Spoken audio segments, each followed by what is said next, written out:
prise en charge de la diarrhée du nourrisson, enfin et l'enfant aussi. Question aussi.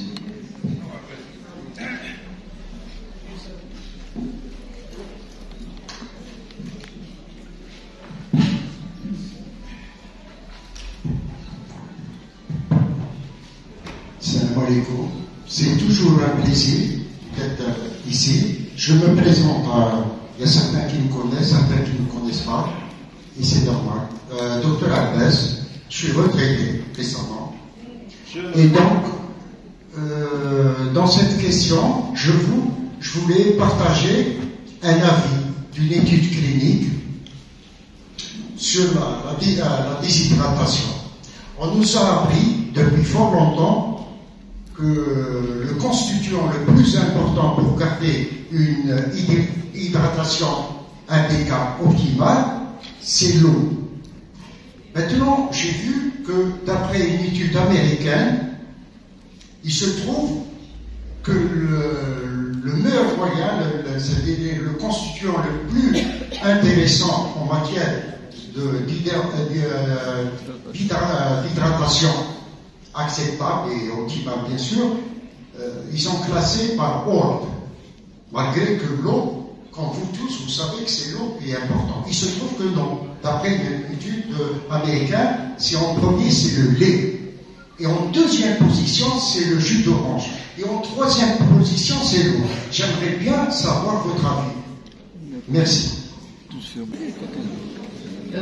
Personnellement, je ne connais pas cette étude. J'en ai jamais entendu parler. Mais je vais essayer de répondre avec une certaine logique. Donc, devant une déshydratation, vous savez très bien que c'est une déperdition d'eau et d'électrolytes. Donc, ce qu'on doit récupérer, c'est de l'eau et des électrolytes. Je ne suis pas contre un jus d'orange, parce qu'un jus de fruits, c'est toujours riche en potassium. Un lait est toujours riche en sodium. Donc, automatiquement, que je pense tout liquide, que ce soit du lait, du jus d'orange ou simplement des sels de réhydratation, un liquide de réhydratation orale, c'en est bienvenu pour compenser cette déperdition. Je rajouterai un truc que j'ai pas, sur lequel je ne suis pas, comment dirais-je, j'ai pas insisté là-dessus, c'est que je recommande vivement à tout le monde d'insister que l'histoire d'abandonner le lait est fausse, d'accord? Donc beaucoup de mamans vous disent qu'on arrête le lait pendant une réhydratation, pendant une diarrhée. C'est vrai, il y a une partie qui est juste. Parce que quand c'est une diarrhée qui est prolongée, nous avons une installation d'une intolérance secondaire au lactose. Mais ça, c'est dans des diarrhées quand même qui sont sévères. Mais au début, il ne faut pas se précipiter sur un arrêt de lait. Il ne faut pas le diluer. Il faut garder son lait tel qu'il est. Si on est devant un allaitement artificiel, alors là, devant un allaitement maternel, il faut alterner, c'est-à-dire carrément alterner SRO et lait maternel. Voilà, je ne sais pas si j'ai répondu à votre question. Moi, personnellement, c'est mon avis. Merci, docteur. Ça serait la deuxième question. RGO de déshydratation. Une question. J'ai une question concernant le reflux chez l'enfant, c'est l'implication de l'IPP. Quelle est la forme organique la plus adaptée pour donner un nourrisson? D'accord. Alors, il faut savoir que l'IPP n'a pas son AMH chez l'enfant de moins de 1 an.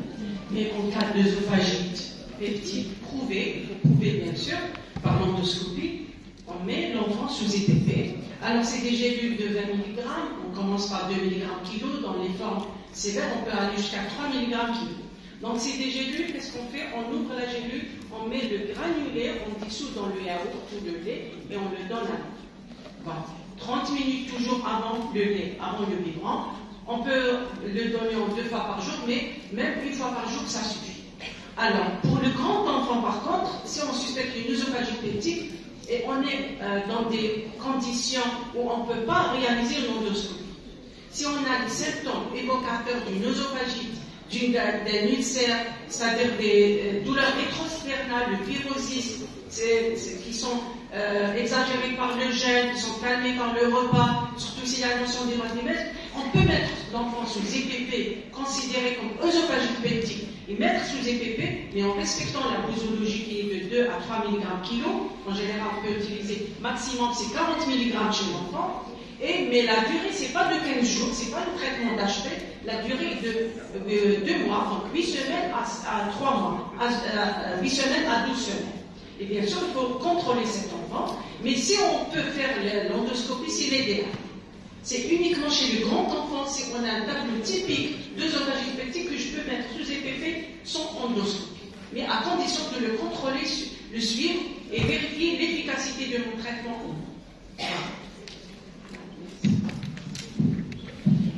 Merci docteur.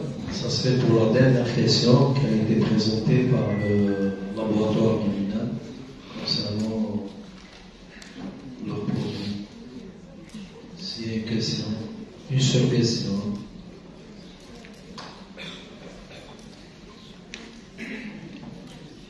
Donc je pense qu'il n'y a pas de question. Concernant le famotidine Mabo, pour l'utilisation à long cours, est-ce qu'il y a un risque associé de développer une insuffisance rénale par rapport aux EPP? Est-ce que c'est la même chose ou on peut éviter le risque? Et par rapport aussi aux tarifs de référence, pourquoi les labos Mérinal ne se sont pas alignés sur le... Je trouve un peu dommage que ne se sont pas alignés aux tarifs de référence. Alors, je vais commencer par la dernière question. Pour le tarif de référence, malheureusement, ce n'est pas le laboratoire qui décide. Donc, c'est les autorités. Et oui, on nous a alignés. Pour le prix, on ne peut pas aller en dessous. On peut jouer sur le remboursement. On négocie d'abord le remboursement avec les autorités. Alhamdoulilah, on nous a alignés avec la ranitidine. C'est le même tarif de référence de la ranitidine lorsqu'elle existait. Parce que pour les autorités, c'est classe thérapeutique dépendante. Vous voyez. Donc, je ne peux pas avoir un tarif de référence pour ranitidine, pour famotidine différent de celui de la ranitidine. Voilà. Pour la première question, pour l'insuffisance rénale, non, c'est pas les mêmes effets indésirables. D'ailleurs, j'ai pris l'exemple du syndrome de Zolliger-Ellison.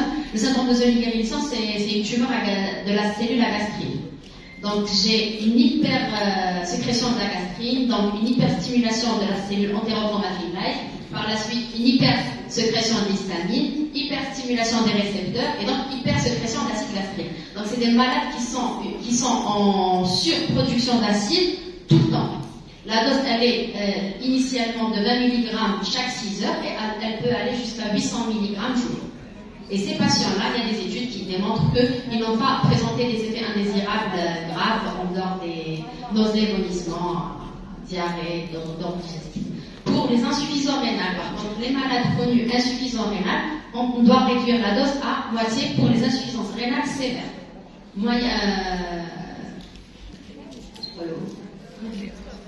Inférieur à 30 ml. Voilà, pour l'insuffisance rénale sévère.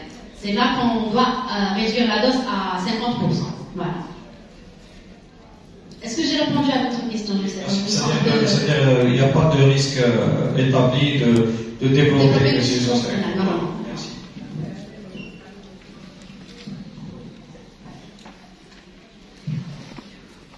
Merci. Donc on passe à la troisième séance.